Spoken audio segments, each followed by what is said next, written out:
Assalamualaikum warahmatullahi wabarakatuh. Perkenalkan, nama saya Tio Wahyu Aditya dengan NIM 2024 011 3024. Saya dari Prodi MPI semester 2. Dan di sini saya akan mempresentasikan atau menjelaskan makalah bahasa Arab yang berjudul Apa Pengertian Bahasa Arab. Baiklah, di sini ada definisi bahasa Arab. Bahasa Arab adalah bahasa yang digunakan oleh lebih dari 400 juta penutur di seluruh dunia. Ini adalah bahasa Arab resmi dalam 22 negara dan juga menjadi bahasa liturgis bagi umat Islam. Bahasa Arab memiliki berbagai dialek dan variasi yang dipengaruhi oleh geografi dan juga budaya lokal. Dan atau lebih jelasnya yaitu adalah bahasa Arab itu adalah bahasa yang digunakan oleh lebih dari 400 juta orang di dunia.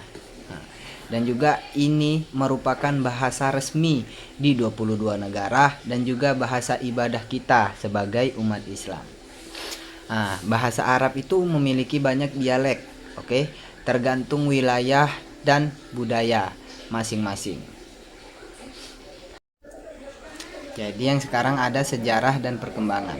Jadi sejarahnya bahasa Arab itu dimulai sejak abad ke-5 Masehi. Bahasa ini mengalami banyak perubahan seiring dengan perkembangannya, kebudayaan, perdagangan, dan penyebaran Islam.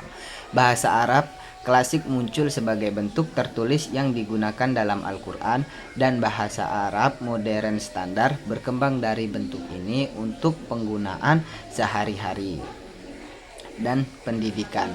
Jadi penjelasannya itu adalah sejarah bahasa Arab itu dimulai sejak abad ke-5 Masehi. Bahasa ini berkembang melalui budaya perdagangan dan penyebaran Islam. Jadi bahasa Arab klasik itu digunakan dalam Al-Quran, lalu berkembang menjadi bahasa Arab modern. Jadi itu standar untuk keperluan sehari-hari dan pendidikan. Gitulah. Dan sekarang ada peran bahasa dalam budaya. Jadi bahasa Arab itu memainkan peran penting dalam budaya dan identitas bangsa-bangsa yang menggunakannya.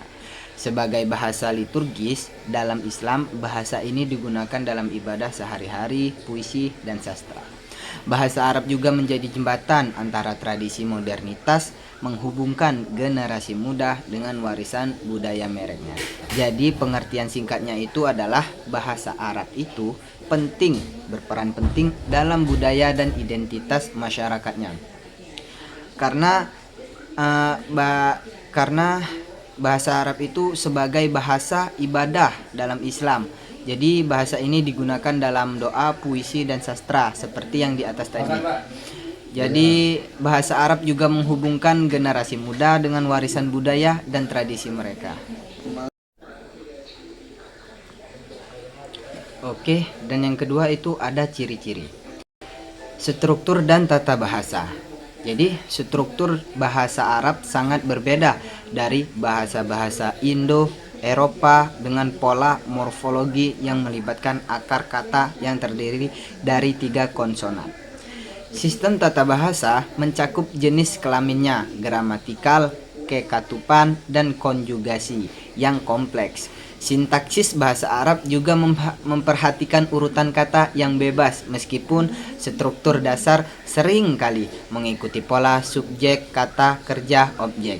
Jadi penjelasan singkatnya itu adalah struktur bahasa Arab itu unik dengan akar kata 3 konsonan. Jadi tata bahasanya itu kompleks, mencakup jenis kelamin, gramatikal, konjugasi, dan kekatupan. Urutan katanya fleksibel, namun umumnya mengikuti pola subjek, kata, kerja, objek. Kosakata unik. Jadi bahasa Arab kaya akan kosakata yang luas dan mendalam, mencerminkan nuansa makna yang berbeda dalam komunikasi.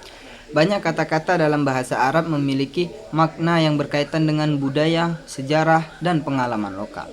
Kosakata ini juga telah berkontribusi terhadap pembentukan istilah baru di bidang ilmu pengetahuan dan teknologi. Jadi penjelasannya itu adalah kosakata bahasa Arab itu sangat kaya dan mendalam, mencerminkan makna yang halus dalam komunikasi. Dan juga banyak katanya terhubung dengan budaya, sejarah, dan kehidupan lokal. Jadi bahasa Arab itu juga berperan dalam pembentukan istilah-istilah baru gitu di bidang ilmu pengetahuan dan teknologi. Dan di sini ada dialek dan variasi. Dialek bahasa Arab itu sangat bervariasi dan dapat berbeda secara signifikan antara wilayah setiap negara. Negara Arab memiliki dialeknya sendiri yang dapat mencerminkan identitas budaya lokal. Variasi ini mempengaruhi cara orang berbicara, tetapi semua dialek ini tetap memiliki dasar bahasa Arab standar yang memungkinkan komunikasi lintas negara. Jadi seperti biasa, sedikit penjelasan dari saya.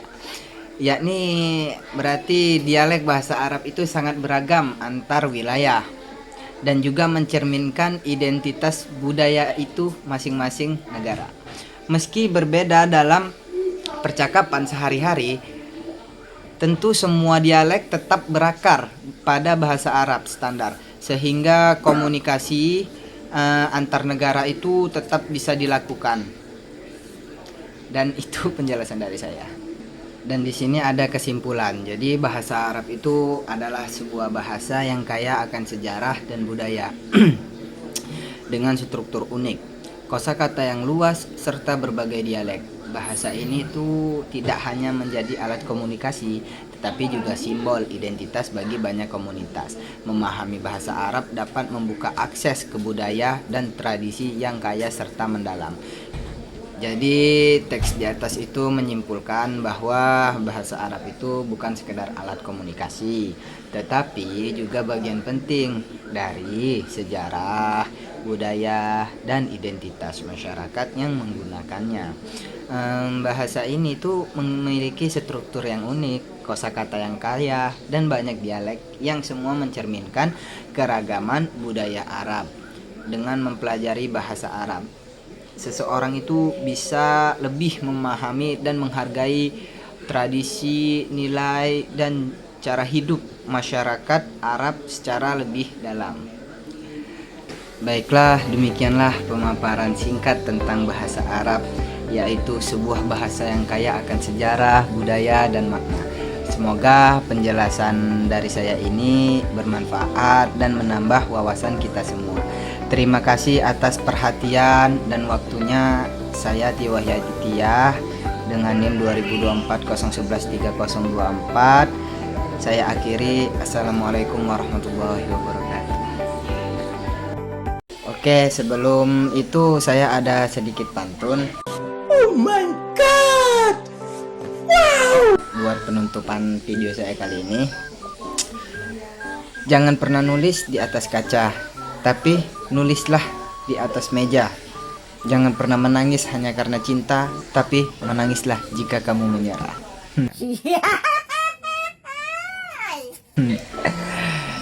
Terima kasih. Saya ucapkan sekali lagi mohon maaf yang sebesar-besarnya atas kekurangannya video saya. Ya mungkin sudah begitu saja ya. Terima kasih.